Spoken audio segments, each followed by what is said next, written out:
तो चलिए आज बात करते हैं जुजुत्सु कैसन के इतिहास की सबसे बड़ी, सबसे आइकॉनिक लड़ाइयों में से एक की। एक ऐसा महामुकाबला जो हमेशा याद रखा जाएगा। तैयार हो जाइए शिंजुकू के महासंग्राम के लिए। जरा सोचिए, टोक्यो की सड़कें एक ऐसा बैटल ग्राउंड बन चुकी हैं जहां पूरी दुनिया की किस्मत दांव पर लगी है। ये सिर्फ एक लड़ाई नहीं है, ये वजूद की जंग है। और इस जंग के बीचों बीच खड़े हैं दो टाइटन्स, दो लेजेंड्स। एक तरफ है the honoured one Satoru Gojo, और उनका सामना कर रहे हैं अभिशापों के बेताज बादशाह रियोमन सुकुना। लेकिन रुकिए, सुकुना इस लड़ाई में अकेला नहीं आया है। उसने अपने दो सबसे खतरनाक शिकिगामी को भी बुला लिया है, अजय मोहराग और फुर्तीला अगीटो। जो एक वन ऑन वन फाइट होनी चाहिए थी, वो अब गोजो के लिए एक बुरा सपना बन चुकी है। गोजो के लिए सबसे बड़ी मुसीबत, सबसे बड़ा सिरदर्द है माहोरा का वो पहिया। हर घुमाव के साथ ये माहोरा को गोजो की टेक्निक्स के हिसाब से ढाल देता है, जिसमें उसकी सबसे बड़ी ताकत इन्फिनिटी भी शामिल है। मतलब गोजो का सबसे बड़ा हथियार ही अब उसके खिलाफ काम कर रहा है, और वक्त तेजी से हाथ से निकल रहा है। इस खतरनाक सिचुएशन में गोजो को एक पल में फैसला लेना है। अगिटो को पहले खत्म करना होगा। क्योंकि अगिटो लगातार सुकुना को हील कर रहा है, जिससे गोजो का हर अटैक लगभग बेकार जा रहा है। और गोजो बिल्कुल भी वक्त बर्बाद नहीं करता।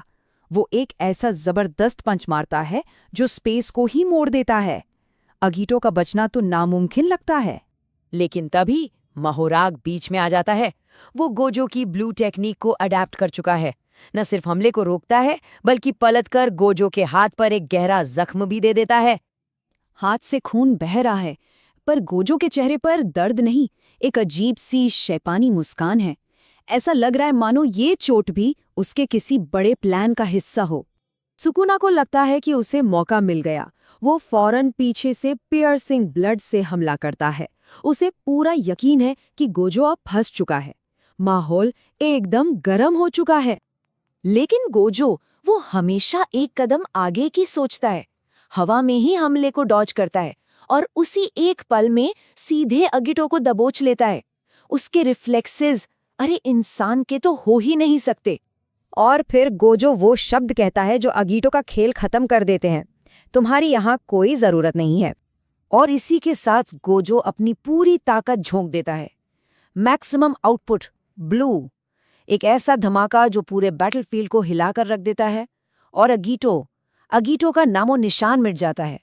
तो अब मैदान थोड़ा साफ हो गया है। अगिटो के जाने के बाद अब सिर्फ 3 ही लोग बचे हैं, गोजो, सुकुना और वो हर पल अडैप्ट करने वाला माहोरा। लेकिन ये शांति बस कुछ पल की है। असली खतरा तो अब शुरू होने वाला है। माहोराग का पहिया एक बार फिर घूमता है, और इस बार इसने कुछ ऐसा सीख लिया है जिसकी किसी ने उम्मीद भी नहीं की थी।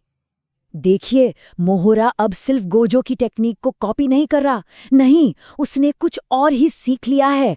वो अब दुनिया को ही काट सकता है, स्पेस को ही काट सकता है। इसका सीधा मतलब यह है कि गोजो की इन्फिनिटी पूरी तरह से बेकार हो चुकी है। गोजो का सबसे बड़ा डिफेंस अब है ही नहीं। गोजो जानता है कि अब उसके पास बस एक आखिरी मौका है, और वो अपना मास्टर प्लान शुरू करता है। पहला स्टेप, वो हवा में फायर करता है, कस्ट टेक्निक रिवर्सल रेड।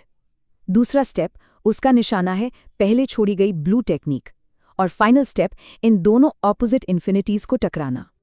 और जैसे ही सुकुना को समझ आता है कि गोजो क्या करने जा रहा है, उसके चेहरे पर पहली बार हमें खौफ दिखाई देता है। सोचिए, किंग ऑफ कर्सेस घबरा गया है। वो माहोराग पर चीखता है, उसे रोको। लेकिन अब बहुत देर हो चुकी है। रेड और ब्लू, एक खींचने वाली ताकत और एक धकेलने वाली ताकत, आपस में मिलती हैं, और इनके मिलने से जन्म होता है सबसे खतरनाक, सबसे विनाशकारी टेक्निक का, हॉलो पर्पल। और इसका नतीजा मतलब शब्दों में बयां करना मुश्किल है। एक ऐसा धमाका होता है जो पूरे के पूरे शिंजुकू शहर को एक पल में राख में बदल देता है। ये है दो असीम ताकतों के टकराने का असली नतीजा। जब धूल बैठती है तो तबाही का मंजर साफ दिखाई देता है। गोजो जख्मी है, उसके ग्लासेस टूट चुके हैं, पर वो खड़ा है एक विनर की तरह। सुकुना की हालत बहुत खराब है, वो बुरी तरह घायल है। और महोरा का तो वजूद ही खत्म हो चुका है। वो उस हमले में पूरी तरह से मिट गया है। उस एक पल में ऐसा लगता है जैसे सब खत्म हो गया। पूरी दुनिया को यही लगता है कि गोजो ने वो कर दिखाया जो नामुमकिन था। उसने किंग ऑफ कर्सेस को हरा दिया है और दुनिया को बचा लिया है। लेकिन क्या सच में सब खत्म हो गया है, या फिर सुकुना के तरकश में अभी भी कोई ऐसा तीर बाकी है जिसके बारे में सबसे ताकतवर जुजुत्सु सॉर्सरर ने कभी सोचा भी नहीं था? ये सवाल अभी भी बाकी है।